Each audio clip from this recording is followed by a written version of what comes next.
Hello and welcome to Ghostability with myself, Paranormal Mitch. And Paranormal Tej. Today's episode is on the Spiritualist Movement.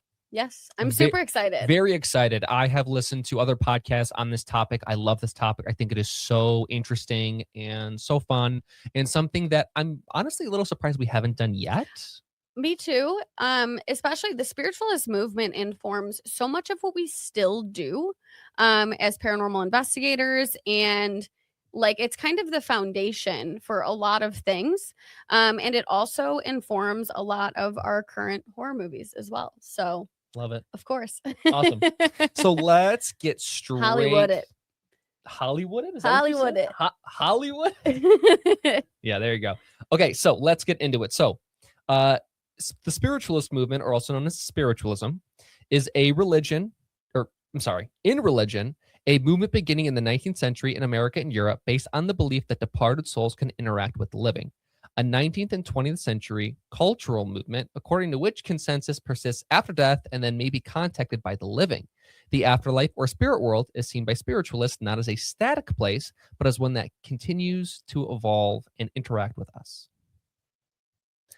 Yeah. Pretty wild. Yeah. So basically, this is where people started getting interested in communicating with spirits. That's absolutely correct. And I think this is specific to America in this sense. It really was like the start of it. Mm-hmm. You know, in the kind of the 1800s is kind of when it really started to kick off. Yeah. And it's funny to me how, so many years later, we are still doing a lot of the exact same things. It really hasn't evolved that much. Yes. Which we can talk about as we move on. In terms of like, how has it been so much time, and the paranormal field has like only moved an inch. And why is that?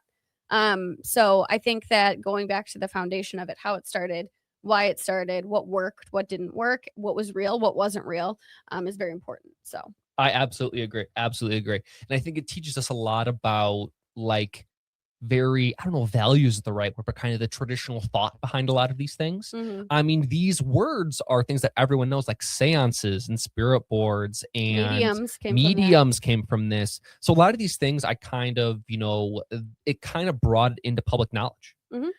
In a space that it wasn't really super accepted yet. Yeah. I mean, I think we've done a lot of episodes on in other parts of the world how they really have different kinds of relationships with spirits and or the spirit world.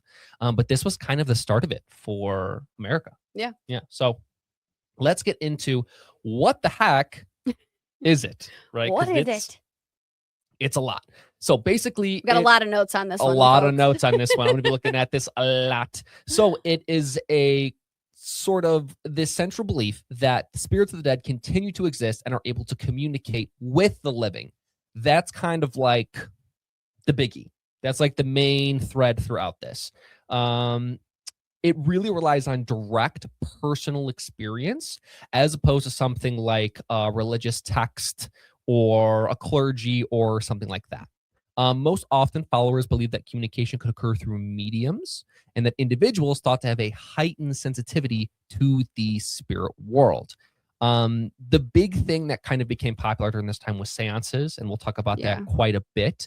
But really, the goal of seances was to try and find physical signs, such as like knocks, table movement, written messages, things like that, to really try and create a practice that could be observed and tested and retested, which is interesting that it's kind of somewhere where it was the first thing where they were kind of like, hey, let's try and prove that this is real, mm-hmm. which I thought was really interesting.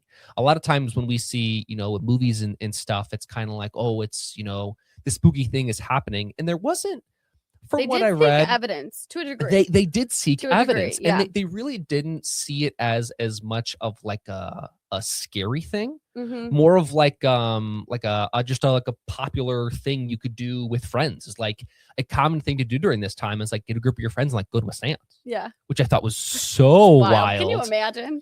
Totally, I'd be like, imagine calling your mom like, hey mom, I'm going out tonight. I have to do a seance with my friends. You have to go seance with my friends. My mom would be like, okay. Well, I was going to say, I think in our friend group, that's very different. Maybe that would be normal for us. But it was like really common practice during this time. And a lot of people really flocked to this as a way of trying to communicate with loved ones. Yeah. Yeah, that was the big thing, was connection not only to the other side, but they were very interested in finding ways to connect with lost loved ones. Exactly. And so it did play a role in the grieving process for people as well. 100%. And I think, that's why part of why the paranormal continues to be such a thing that people seek, is, a lot of people are interested in connecting with lost loved ones. And the paranormal field does have a role to play in that. Obviously, it's not for everybody. Totally. But some people find a lot of peace and a lot of healing in that. And I know, in my experience, like that's very much been the case for me. Like I've lost a lot of friends. I recently lost a family member. And for me, like, losing somebody when I'm as immersed in the paranormal field as I am now was, I don't want to say easier. It's obviously like a horrible thing to have happen, but I was able to process it in a much different way than before I had the knowledge I have. Yeah, you have a deeper understanding. Right, because I now know, like I may still hear from her again. Like our spirits, may see her, and that brings me some comfort. Like those kinds of things ended up driving a lot of that, and continues to today, all these years later. Absolutely. And this is like 1800 stuff, and we're still doing it. Well, and I think you mentioned the time of the 1800s is really important. I mean, if we think about that time, there is a tremendous amount of like loss and uncertainty. I mean, the American Civil War happened relatively recently during that time. I mean, there was high child mortality rates. We're talking about epidemics. We're talking about, a lot of people who were grieving during this time. I think on the other side of the token, this was also a time of immense scientific discovery. So I think this was a really natural thing where people tried to really blend the two together, which I thought was really interesting, of a way to try and, find scientific ways to try and do this. Or like you said, it was really evidence-based for a period of time. As much as it could be, right? Yes. I think in the beginning, that's what it really was. And I think it very much turned into like a popular carnival act along the way. When people found out they could make money off of it. Yes. But that's what it is. But I think there's a big interaction between belief and investigation that was really, I think, a crucial thing to at least the start of the movement. And I think something that there was a lot of people who really tried to seek out during this time. So if we're talking about sort of big picture and people who were really influential during especially the start of the spiritualist movement, we have to talk about the Fox sisters. Yeah, the Fox sisters were baddies. Sort of. They tried. So the Fox sisters, there was 3 Fox sisters. There was Leah, Maggie, and Kate Fox, and they were from Hydesville, New York. Time frame here is about 1848. Basically, the sisters reported hearing mysterious knocking sounds in their home, claimed the noises were responses from a deceased spirit. News of these events basically went everywhere. Like, it exploded, and everyone wanted to come see them do their thing. So there was lots of public demonstrations. This is kind of where the idea of seances became a thing. And it really became like social events where, you had the wealthy who would come and try and experience this, or, is really what it was. And I think it was interesting because it brought a lot of people who believed in it and a lot of people who were skeptical of it. It appealed to all sorts of people. Now, there was some people who said that during this time that it was faked. Of course. And then unfortunately in 1888, they came out and actually stated that it was indeed a hoax. Right. And what's interesting about that is, different research says different things, right? We're looking at very early records and things change, but there's always been a question about these women, because, they got so much notoriety and so much attention during a time where, women weren't getting that. Absolutely. At that time. And so there were a lot of questions about whether, was it actually a hoax, or did they come out and say that because they were made to, or because, the public pressure of, being a woman in the limelight at that time was very, very high. And so, there have been a lot of questions about that because of the time period. But I think, to be women during that time and kind of being a leading figure was very unique. And I think that came with a lot of backlash for them as well. So to me, regardless, if this was fake or real, nobody will ever know. But I do think, credit has to be given to these women for being brave and putting themselves out there at a time when that just wasn't happening. Was not socially accepted at all. At all. At all. So yeah, and it's kind of cool, that there were women involved in this from the very beginning, and even now it's such a male-dominated field that I think I have a lot of respect for them for being willing to go forward with it, because especially being in the paranormal, there's a lot of taboo now. Absolutely. There's a lot of taboo now. There will always be, people doubting, and that's okay. Skeptics have always existed, but especially at that time, that was a huge thing. So yeah. We were going to have to pause. My tablet just decided to turn off, so I had to turn it back on. Is it the battery dead? No, it just randomly died. It's at 67%. It's at 67%. It randomly decided to turn off. It just decided to turn off. You're not in a room full of ghosts or anything. I'm sorry. I know you wanted to try and do it straight, and I get that, but I literally can't. No, that's fine. It's not dead, so we don't need to plug it in. So I guess we'll just keep going. You know what? I'm not going to edit this out because they may want to see that happen. So I guess we'll just leave it in. Oh, okay, sure. Like, how did this? It's not I don't dead. know. I don't know. It just randomly decided to go poof. I was sure the battery. Okay. No, it's not the battery. No, it's not the battery. Okay, hold on. Can you talk about the next part? Yeah. Okay. I'm happy to. So the next one, and this continues to go into gender a little bit, is about mediumship, gender, and social power. So I kind of alluded to this already, but one of the most significant aspects of spiritualism was actually the role of women.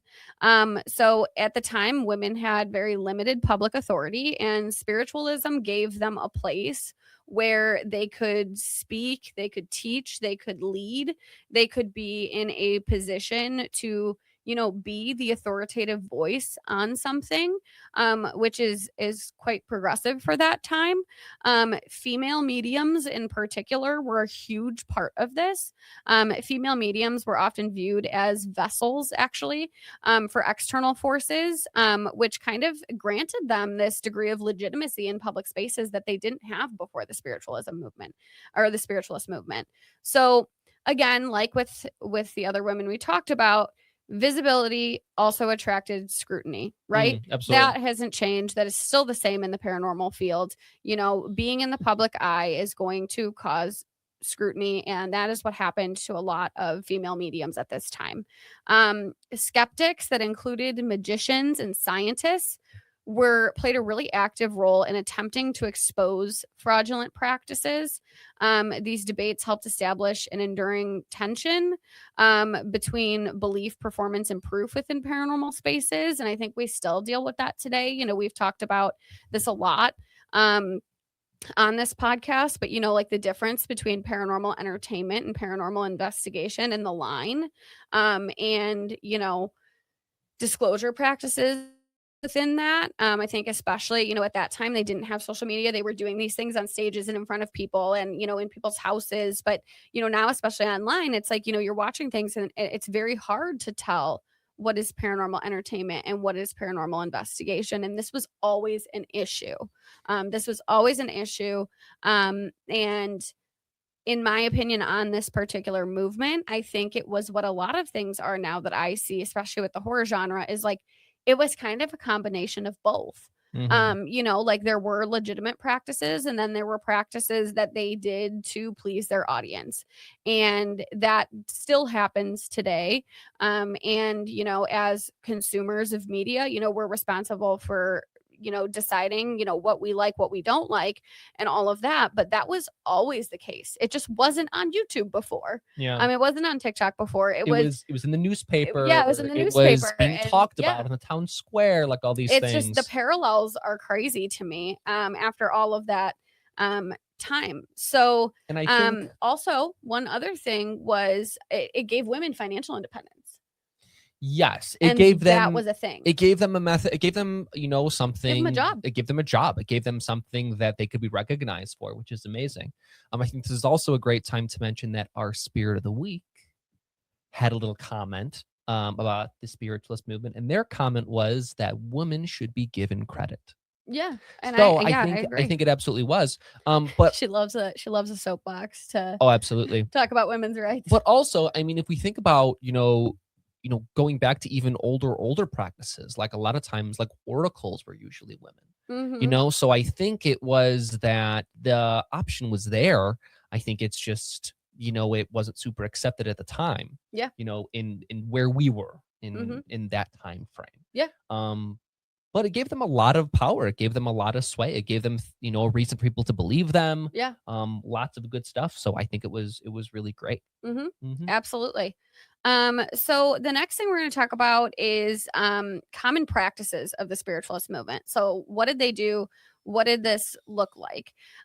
So spiritualists, kind of the mindset that they came at this from was that communication with the dead required structure, focus, and collective participation. There was a big focus on the group dynamic and how the group can influence that. I from our experiences at locations and things like that, that's something I agree with. Yeah. Like the energy of the room, of the people in the room, really does play a role in activity and can influence it. And so that was something that was seen very early on. So this group collective participation ended up leading to the development of several practices that we still recognize today. One of the most common, Mitchell already touched on this, was the séance. Hmm. A séance is a small group gathering where participants would sit together, often around a table, to invite spirits to communicate with them. Sound familiar, right? Questions were asked out loud. Responses were interpreted through physical signs such as tapping sounds, the table moving, or changes in the environment. So they thought that sitting around this table, inviting a spirit to communicate, would help elicit responses in the environment. So they were not just sitting around in a haunted place waiting for something to happen. They were actively trying to make contact with those spirits to bring them in and cause results. Knocking was a huge one. That is something we still use today. You've seen us do that a couple of times at locations where, you knock and sometimes you get a response back. A lot of times you don't, right? But sometimes you do. And knocking sounds, that's not something we deal with a ton in our house in particular. We get more like tapping. Like we'll get like light tapping every once in a while. It's usually from Auric, but we don't get the full blown knocks. We've seen it at other places, but that knocking method is not new. That is something investigators still use, and it came from this. Obviously, things get kind of altered, changed. People find new methods that they find work better, but it was all based in this. I think it's also important to mention that this was also a time where people started to realize that you could do this anywhere. A Mhm. lot of times it was, the general idea was, It's not well, always a haunted place. I'm going to have to go to the haunted house, at the end of the block that so and so died in to really get this experience. But the goal is to try and do these anywhere, to try and Yeah. be able to contact the spirit world from any location. Yeah. And that was something that was really unique at the time, because a lot of people didn't really think that way. A lot of times it was like, well, you have to go somewhere for them to be able to interact with you. And I think it created a more broad understanding that the spirit world is, all around us, as opposed to in specific pockets that we could interact with. Yeah, absolutely. The other thing that is a bit different than practices now, the sessions were big into following very consistent rules. So they kind of wanted to reinforce this idea that spirit communication operated according to patterns rather than randomness, which, in my opinion, I think what this is like alluding to is kind of like some of these spirits who operate on like a loop or a pattern, and it's kind of the same thing. So they were kind of starting to dive into this concept of like spirit intelligent response, and there's a pattern going on. In our experience in our house, ours is kind of random, to be honest with you. We don't know when things are going to happen. We don't know how things are going to happen. We don't know where things are going to happen. It's not on a schedule. It's like, on a random Wednesday night, the house is active, and then by the next day there's nothing going on. It's just kind of, it fluctuates. But what we've seen at locations is we've been in environments where it's like, we had that one thing at the Culver Hotel where like every 1 minute and 12 seconds we would catch the same exact EVP, and it was on the same increment every time, almost like the EVP was like running on a loop. And so that was something that they really looked into, was the pattern aspect of a paranormal investigation. Another widely practiced method was automatic writing. Again, we still see this automatic writing. For those of you who are unaware of it, is in their times, it was a practice where a medium would hold a pencil or pen and allow their hand to move freely. And they believed that the messages produced came directly from spirits rather than conscious thought.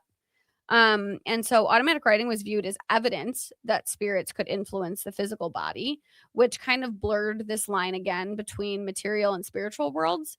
A lot of times afterwards, they would analyze these writings for personal meaning or moral guidance.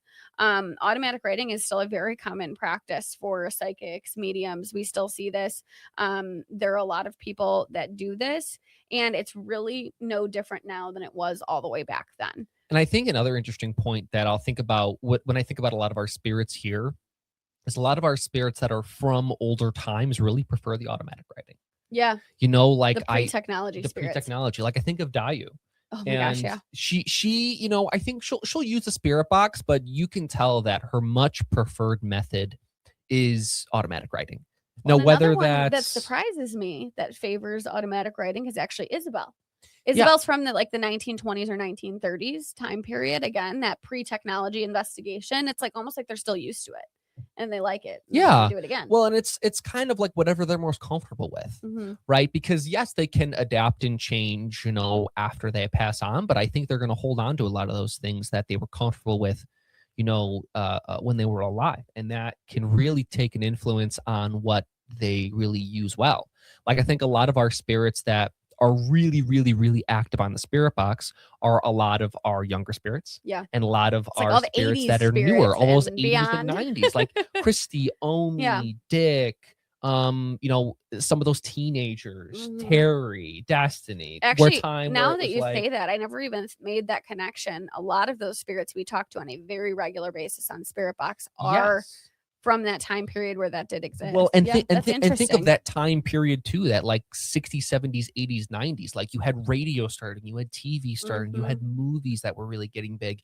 You had like really a strong influx in technology. For us feels like old technology now, but at the time was really, really, really advanced. And I think that's something that they really stuck onto. And that's why I think some of these spirits from this time really prefer automatic writing. It may be something that they've used more, or that they just understood more than, trying to get, Lana from the 18, it's hard 70s or wherever she's from to use the spirit box. Like she knows how to, but clearly it's not as easy. It's not as easy. Yeah. The next one is physical mediumship. Again, this still exists. People still do this. Some mediums claim to produce visible or audible phenomena, including spirit voices, materialized forms, or moving objects.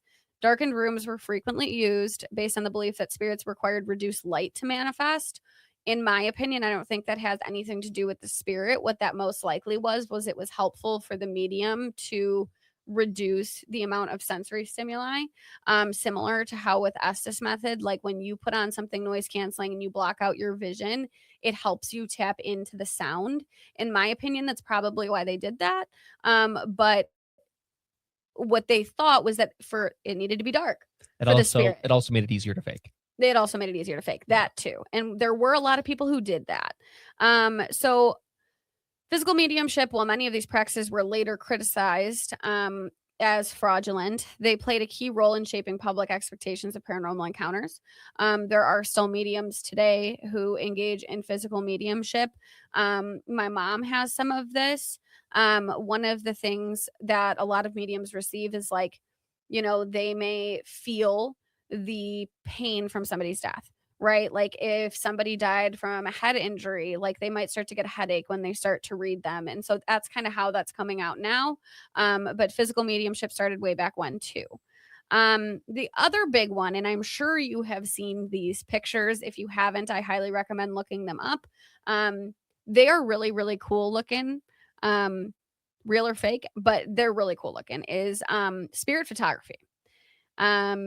They hoped to capture visual proof of the afterlife. People have been trying to catch ghosts on camera since the beginning of time, and it's difficult, right? Because paranormal activity doesn't happen when you turn on your camera and say go, right? Like, you have to have your camera on at the exact time that something's going to happen, and you don't know when something's going to happen. You got to get lucky.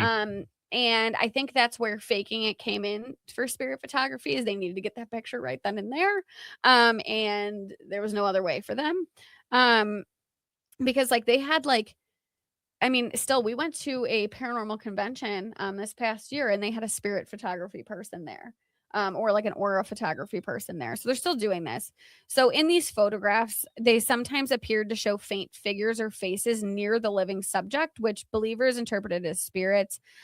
These have been 100% debunked at this point.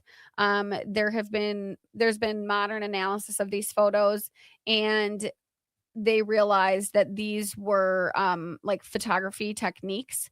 So things like they would do like double exposure and have a person move, and that would make it look like there was a person behind them. I'm a photography nerd. I know they're fake, but I think they're very cool pictures to look at, because it's like, it'll be like the person who's in the photo, and then you'll see all these like faces behind them. And it's just very, very interesting. I don't know. I like old photos, so I'm just being nerdy, but they were fake, but they were really cool. But they were really cool from a photography aspect, not from a paranormal aspect, but like, I don't know. I love old pictures. So there's that.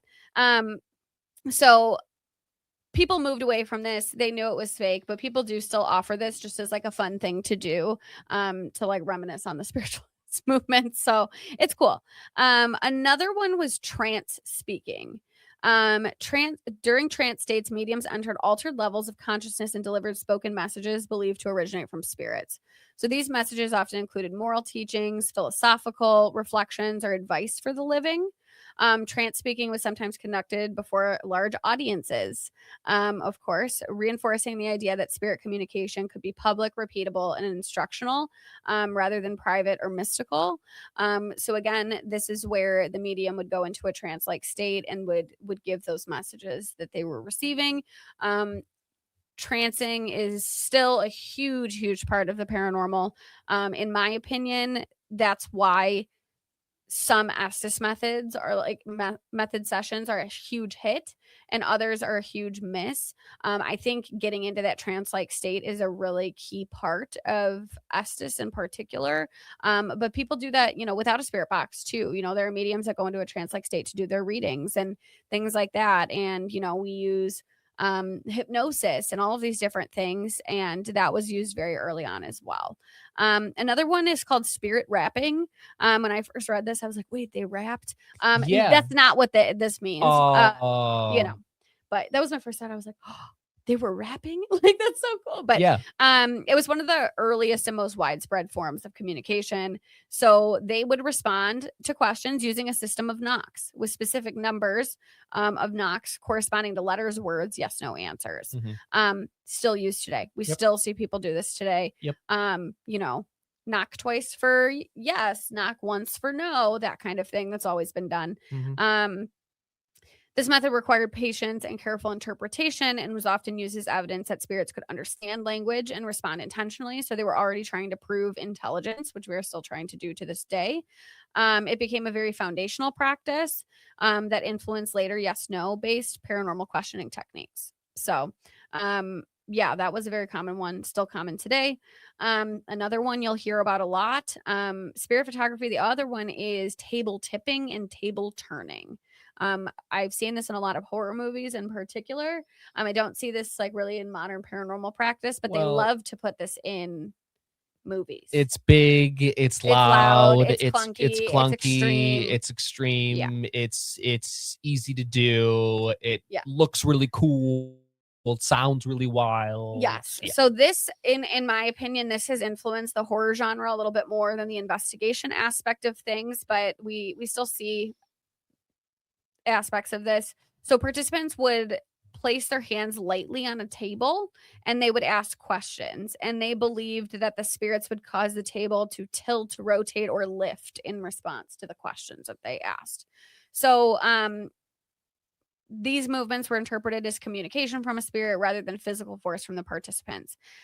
Table phenomena in particular were very, very popular in Europe. And helped reinforce the belief that spirits could manipulate physical objects or convey messages. This table tipping is highly controversial.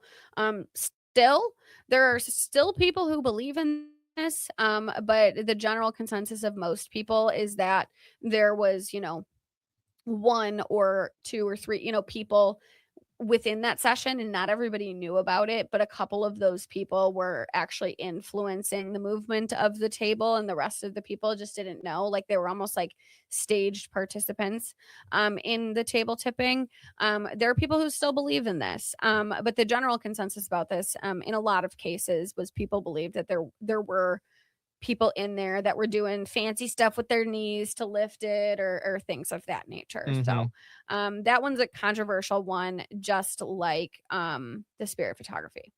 Another one, I'm not going to get into too much detail of what this is, you all know, is just voice mediumship, doing mediumship readings. So this is interesting. So they call this voice mediumship, but they said it was that voices were repeatedly heard speaking aloud without visible physical sources. Typically now, when we say like mediumship, voice mediumship, you think of somebody doing a reading. For them, this was like hearing a spirit's voice in the room. Okay, so like similar to an EVP, but not electric, where it was just like it's more like a disembodied voice. But they called it mediumship, but yeah. They said that the voices were to emerge from the air or from devices such as trumpets to amplify their sound. Trumpets. Yes. So this actually led to later interest in recorded spirit voices. So this kind of idea was what was kind of the beginning of like the EVP and looking into EVPs. Gotcha. But I don't know why they call it voice mediumship. Now we would call mediumship like mediumship reading, but this was really just like disembodied voices in a space, which we know, we've seen this. This is a common thing still. They also did healing mediumship, which was they would channel spiritual energy to promote physical or emotional healing. We see this in Reiki now. Yeah, we've talked about this a ton. Yeah, we've talked about this a ton. So it's just healing people through spiritual means. And they framed this as spirit communication too. Like a lot of these things were spirit communication. And so they said the spirits were acting as teachers or guides for the healing at the time. This is the last one. I'm sorry, this list is so very long. Mitchell told me I had to read all of them. You're still going. He was like, these 2 pages are yours. I'm like, do I get a break? Just make sure you breathe. I don't know why I just did that. That was terrible.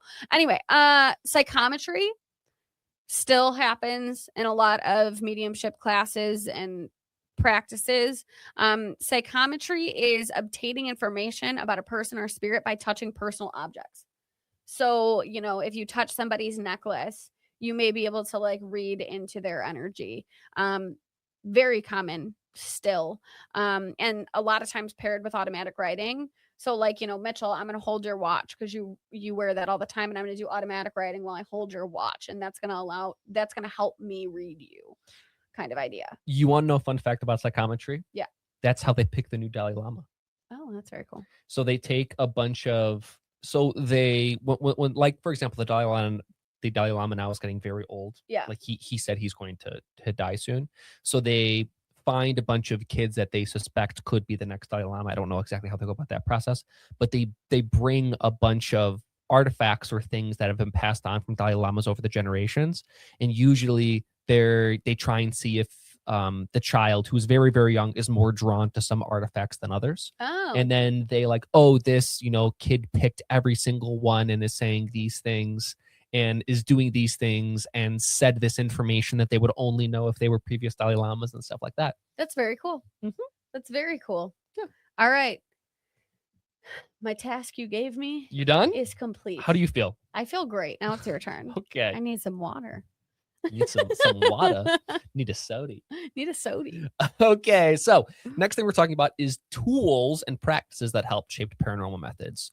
So we kind of touched on this stuff a little bit. These are a lot of things that we're somewhat familiar with, but a lot of these things, especially if we think of like the use of objects, especially in like traditional seance culture, we have the stuff like spirit photography to catch an image. We have stuff like spirit boards or things like that.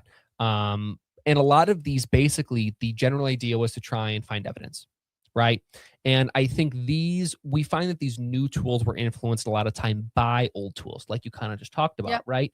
Sounds, how do we record sounds? We get a sound recorder. Okay, we're seeing things. How do we, record that or see that? We take a picture, or we end up getting to video. Or all these things. So a lot of the new things that we think about, like the spirit box or, EMF or things like that, were influenced from a lot of those early tools that were used during this time. Even though they didn't have as much of the technology, they were very creative in trying to find ways to do things. And it sounded like, from a lot of what I read, everybody had kind of their own, special sauce of how they liked to do it, whether it was a table, whether it was like the ectoplasm thing, that kind of stuff. So it was just kind of dependent on whatever that specific medium or individual was best with. But I think the hard part about this is that the more showy it is, the more likely you are for people to talk about it. Right? Because if, let's say, we're both doing seances, and my seance is just someone talking, and your seance is light bulbs breaking and the tables moving and hearing screams, like, people are going to talk about yours. Right. Even if, let's say the one that I did was more like quote unquote authentic or quote unquote real, yours is going to be more people talking about it. Right. And we still see this today, right? Is like, there is glorified paranormal evidence, and there is horror where it's fake, and then there's real, and it's very hard for people to tell which is which, and it relies on a lot of trust in that person that you're watching. And that was the same thing then, where it's like, am I watching real paranormal stuff, or am I watching a stage production of paranormal stuff that's very entertaining but not real? And that evaluation of evidence was always in question. And I think that's part of why our the field still hasn't progressed. Like, there's no regulating body on a paranormal investigation. Exactly. Right? Like, anybody can go to a cemetery and make whatever they want. Anybody can go to these locations and make anything. It's not like you have to be like licensed to ghost hunt, right? So it's like, you don't know exactly what's out there. And that was always kind of the thing. I think something that I find very interesting about this time in particular was that people don't really care. People care a lot more about evidence now. People care more about evidence now. But at this time, it was like they started caring, and then they started getting really entertained, and that was kind of what the focus shifted to. And that's cool. Entertainment is very, very important. But I think the spiritualist movement as a whole, in terms of legitimacy, was very similar to what we see now in the paranormal field, where some of it was real, and some of it wasn't. Well, I mean, think about some of like the most famous movies, like the beginning of The Conjuring, right? All this stuff happens. It's based on a true story. Like, is it based on a true story? Yeah. But I mean, there was people that lived there. Yes. Exactly. But it was grossly exaggerated for the purpose of entertainment. Right. I think the hard part is about it now is technology is so, comes so far that, you may not be able to tell. And that's just kind of what it is. That's why one thing that I've talked about, and what I kind of think, is there needs to be able to sort of understand what's going on. I think there needs to be a sense of belief, right? Because I firmly believe that 99.5% of things can be explained in some rational way. I agree. So now there's a lot that can't, right? I think we found a lot of things here that can't. Well, like your device turning off, and like us being like, oh, the battery's dead, and it's not. Like, it's like that's never happened before. Right. But did I just press the power button Very three possibly, times you too know. fast and it just kind of crapped out on me because it's a 5-year-old Right. tablet? Yeah. Right. Right. So it's one of those things. But let's kind of wrap this up here because we've said a lot of words and we've explained a lot of things. What's kind of like the end all be all? What's our lasting cultural impact? So we've talked about this. So I think moving from a lot of the traditional thoughts and what we've seen to more scientific language and to more data, the goal remains the same, to try and, promote communication, promote information, and try and, get people to believe was really the big thing. Yeah, they really wanted people to believe. Yes. And I think and now people are kind of like, whatever. Yeah, and I think what was then is like spirits can interact with the living has now just turned into kind of just like the paranormal field. And that kind of core idea of there has to be some sort of interaction between, let's just call it the spirit world and our world, let's just make it that, has to be there. Yeah. It has to be there in some way, shape, or form. Obviously, I think our ways now have drastically changed, like whether it's interacting with toys, for example, that we have. Like that's obviously not something that was, talked about, but it may have very well been done. So it's one of those things that, really makes a big impact. We've talked about how we've seen the impact on media, on movies. I always think about like when like modern ghost stories, like we are set around a campfire and it's quiet and it's spooky and it's fun. And like, even if they're not like real stories, let's say, or they're exaggerated stories, they're still fun. Right. There's still a sense of we don't know what's going on, and that's what makes it really interesting and really cool. And there's also the thing where it's like, paranormal activity can happen so fast. It's like you don't know. I'm using the example of like the tablet again, is like we don't know what happened, right? And we can't like just go back and like figure it out. It's like, okay, the tablet turned off. Did Mitchell push the button 3 times in rapid succession on complete accident? He doesn't think so, right? But he doesn't remember. You don't remember every single movement that you take.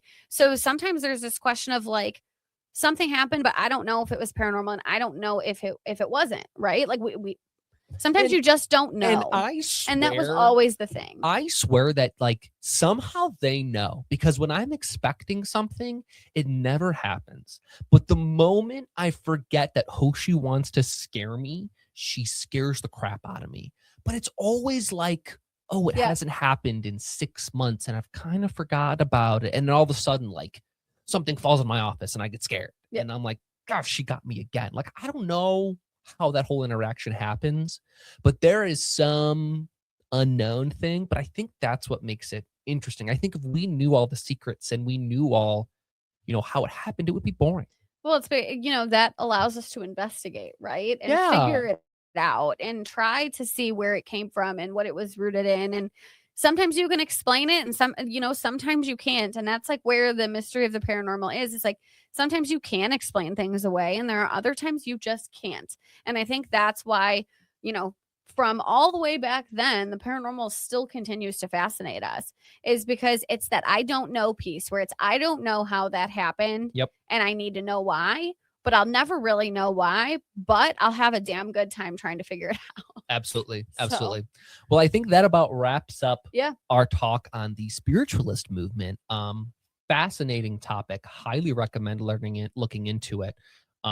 There is just, there's so much information on this. We could have talked for 8 hours on this. We tried to really consolidate down. It's hard. Into some of the stuff that was more impactful for us. But transitioning to our spirit of the week, she had a lot of things to say on the spiritualism movement. She always has a lot of things to say. But I think her take is very interesting. Yep. Yeah. So we are going to go into our commercial break. Episode's not over. Stay put. Listen to this fun song, and we will see you in a second. I was built to last with the limbs I'm weaving. I could change the past. I'm achieving. Got my foot on the gas. Never stop competing. If you break my glass, then this life's gonna end. I wanna be the best in the game, invest in my name, check no restraints, I'm obsessed with the pain. I ingest, I retain, assess and I change, possessed by the thought I'll be free one day from society's restraints. Money, clout and fame, mud, disease, a plague. We all love to hate, have to play the game, have to make a name. All our insecurities are on display. This is war with the enemy, think that it was meant to be. Living in a time where disease is on every screen. I won't let them fester me, I know most are festering. Negativity is a plague for the mentally weak. No mercy, all I got is working. Never stop searching, never quench the thirsty. I'm toxic and psychotic, but there's logic, you can't stop it. It's been chronic since I was a boy, so neurotic and chaotic. Built to last with the webs I'm weaving. I could change the past with all I'm achieving. Got my foot on gas, never stop competing. If you break like glass, then this life's gonna eat 'em. Make mistakes real fast, then you learn how to beat 'em. If you take off the cast, you can see all the healing. If the pain's in the past, move on from the grave and put your foot on the gas. We are back from our commercial break with our spirit of the week. It is Teresia. Yeah. Yes, I love her. Taylor, why don't you tell us a little bit about how she got here? So Teresia was a very, very interesting one. We went to a local psychic medium. And I like to do this periodically where we go to like psychics or mediums that know absolutely nothing about us. They don't know we have haunted dolls. Like we're just strangers walking in the door in person into a store. And we did this, and this was a very, very, very talented psychic. And she looked at Mitchell and she said, "Why am I seeing dolls?" Like she was like so confused. She's like, "I'm so sorry." She's like, "This is probably wrong, but why am I seeing like a lot of dolls? Like I know that's weird." And we're like, in fact, we collect haunted dolls. To be fair, from the jump, right? They got us. They literally sat down like, all right, let's get started. This is weird. Yeah, like it was instant. From the jump. It was instant, and she knew nothing about us. And at the time, like this wasn't like a situation where like somebody would have like recognized us in public or something. Like we had like, I mean, very few people were watching us at this time. This is pre-podcast. Yeah, I mean, this is not. Back. Yeah.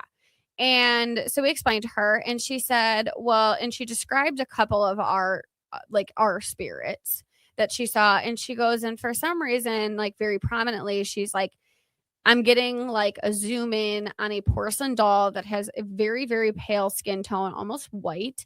And she has like orange hair with pigtails. Does that describe anybody?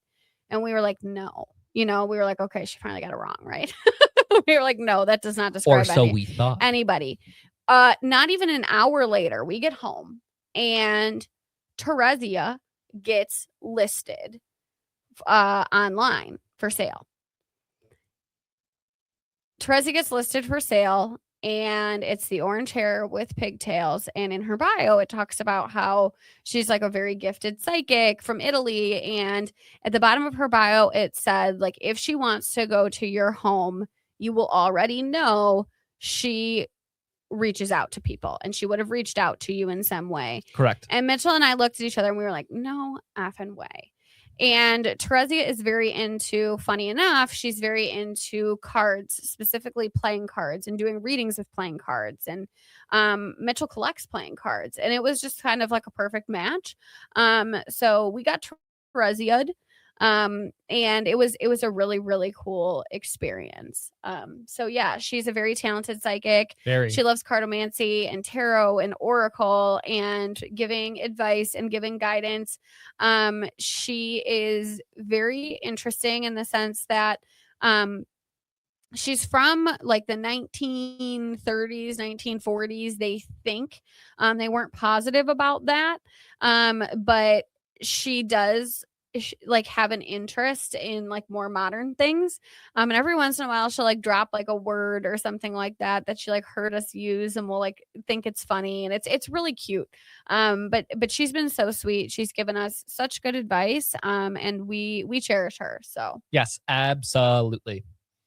And she's part of kind of the power trio. Yep. Of her, yep. Nia and Rian one. Yep. They They shut it down. Awesome. So as a reminder of how this works, we do a spirit box session with Teresia prior to this. I write down their answers word for word. All the questions are submitted by you guys, and we got some great questions this week. And I do not paraphrase. I do not change anything. I keep it as honest to her response as possible. So we started and I said, how are you, Teresia? She said, doing well. I said, are you ready? She said, yes. So first question is from Spider. They asked, do you have any favorite spiritual uses for grapes? And Teresia said, sure. They have a use in fertility, so put imagery of them in gardens to help things grow. What is very interesting about So this cool. question? So, there was more than one person that asked Teresia about grapes. And I thought that was very interesting because, like, she did part of her story is like she crushed grapes for wine, like as part of like a job. But like there's never been any talk from Teresia about like spiritual significance of grapes or imagery with grapes or anything like that. And multiple people asked about that. So I found that very interesting. And I was like, what kind of intuitive stuff was happening with some of these questions? Because I was very thrown by it. Because, you know, I know people watch their stories to submit questions. And that was like not a huge thing for her. I mean, she did crush grapes. That was in her bio and in her story. But yeah. Fascinating. Yeah. No coincidences. Next question is also from Spider. They said, do you have any favorite tarot or oracle decks? I love the Wild Unknown by Kim Krantz. I also love the Wild Unknown. I have that deck. And Teresia said, original plain playing cards. Yes. She Just loves so playing cool. playing cards. She also has a lot of opinions about cards. Yes. For those of you that don't know, she has major beef with the red or white tarot deck. She does have major beef with the red or white tarot And- deck. We did not know why. And her bio mentioned the beef she had with it, Well, but we said fig- they don't know why. we She know told why. us. Yeah. She said it portrays women in a negative way. Yeah. She said there's Yes. not enough women There's not enough women representation in it. representation. And she's got beef with red or white. So we were like, okay, Okay. all right. Yeah, because I remember I was starting to use it to like learn, and she was like, "Stop using that terrible deck." Well, she's so I funny was like, because "Oh, she okay." has actually like a very like gentle, like just like kind of like she's just a very friendly spirit and like has this gentle personality. But then there are certain things like red or white where if you like you even say it, she's like, no way. She shuts Like down. she'll cut you off. I mean, like, She's- but it's so funny. And then she goes right back to normal. She's like, anyway. she's very strong. And you're like, okay. Yeah, I would not mess with her. Mm-mm. Next question is from Spider. They asked, and I think this is a very interesting question. Did you know you were going to meet Taylor and Mitch before you did? If so, for how long? She said, yes, about a year prior. And I said, that's interesting. How did you know? She said, Mitchell, reading. I'm a psychic. I was like, yeah, that's fair. that's very fair. You know, But it's very interesting straightforward. She how doesn't mince words. she knew a year before. Like I don't know how that works. We didn't know you were. She knew. Anyway, I don't think you even had haunted dolls a year before her. no, we did. No, maybe we didn't. No, she was early she on. was within the first year. She was early on. You're right. Yeah. Interesting. Yeah. You were still in the TikTok haunted doll phase of being obsessed with certain creators on TikTok. Yeah, Yeah. and like not really posting. Yeah. Yeah. This was before you had TikTok too. When she said that. So next question is from Kara. They said, I just bought my first decks of tarot, and I have a lot of good friends helping me, but I'd love some of your insights too, please. And this was a fantastic answer from Teresia. They said, do not fixate on definitions of each card. Use as a tool for your intuition. And I thought that was really interesting because I As think, somebody who tries to memorize the book, I needed to be schooled in that. Thank you. well, I think that's the main thing people like don't do tarot is they're like, well, how do you remember all those definitions? Like there's so much to it. But I think the point that she's making is it is a tool part of your toolbox. It's not the reading. It shouldn't be the entire, the entire reading should be from that. It should be part of other things. It's part of the equation. And you can, obviously a lot of tarot cards have pictures. So you can take those pictures and say, okay, what is this picture showing? What is this representing? And then you can get a better idea of it, which I thought was really interesting and I think very good advice. So there you go, Kara. Next question is from Kara. They ask, how do you view reversed cards distortion, resistance, or a hidden truth? And Teresia said, very simply, complete opposite of upright card. She loves the old school way. Couldn't get simpler than that. Next question is from Kara. It takes great trust in yourself to choose a vessel that is perfect for the spirit and the spirit keeper. Do you think spirits attached to vessels choose their keepers? If so, what signs would they show the spirit keeper? And Teresia said, pay attention to if you hear from them. Synchronicity, coincidence, voices, or physical feeling. So pay attention to your feelings. I'm just like feeling like I'm getting like schooled left and right. It's like all this like I focus so much on like the details and the investigation and the evidence and blah blah, and I'm like really bad at using my own intuition. So there you go. Yeah, I need to be schooled by Teresia, I think. You're learning. I'm learning. It's a learning process. She's a great teacher. I love an evidence pile. Love evidence. But you know, the intuition I need to work on. Yes. Last question from Kara. She said, last one. My grandmother passed a year ago in August. Normally, the wild grapes don't turn deep purple until October, but one bunch was perfectly ripe on the day she left us. Perfectly ripe on the day she left us. We call them granny grapes now. Super cute. Purple was her signature color, so I know it was her saying hello. Spiritually, do you have any ideas what significance the color purple has? And then Teresia laughed. And she said, I would say it's grapes, not purple. One meaning for grapes is life. I'd interpret as showing her new life to you. Damn. Those grapes again. Makes sense, though. Next question is from Carly. Awesome response. Carly said, I know you are very big into numerology and astrology. I would like to learn more about both of them, especially astrology. Do you have any tips or tricks of learning them? Thank you. And Teresia said, ask to do readings on family or friends. Can apply chart to them to understand better. There you go. Practice. Application of practice. Application of practice. She says that again at some point in time in the future in one of these answers. Next question is from Carly. Since you love learning lingo or slang, what is some of your favorite words so far? Mine would have to be baddies. She laughed to this question, but good question though. And Teresia said, tool. And I said, in a negative way? She said, yes, needed word. Oh, like you're a tool? Like you're a tool. Oh. Okay. Hey, she said that you needed a word and I respect it. All right. Next question is from Adriana. What is your favorite thing to do throughout your day? And Teresia said, I work with my cards. There you she go. has a lot of cards. Yes, I've given her many cards. Yes, she loves her cards. Next question is from Aiden. Can you recommend some tips for developing psychic gifts? Great question. And Teresia said, don't be afraid of mistakes. Accuracy grows from time and grace. Ooh. That's another one I needed. She has a way. I feel attacked. Don't be attacked. She has a way of just being incredibly succinct with what she's saying. Yeah. Like she's like, talks least says most kind of thing where like she's very precise with her words, which I think is really cool. Next question is from Caitlin. Hi, Teresia. I was wondering if you could travel to any time period for a day, which time period would you visit and why? And Teresia said, I'd be interested in visiting the 1800s. There you go. Next question is from Caitlin. Do you believe in past lives? If so, what do you think of them? If no, could you share your take on why you don't believe in them? And Teresia said, yes, I absolutely do. There you go. Next question is from Caitlin. Okay, serious question. What advice would you give to someone struggling with anxiety? And what are some things they could do to feel better in your opinion? Great question. And Teresia said, recognize anxiety as brain's way of defending itself. Remember, your anxiety's talk is not always true. Oh, that's awesome.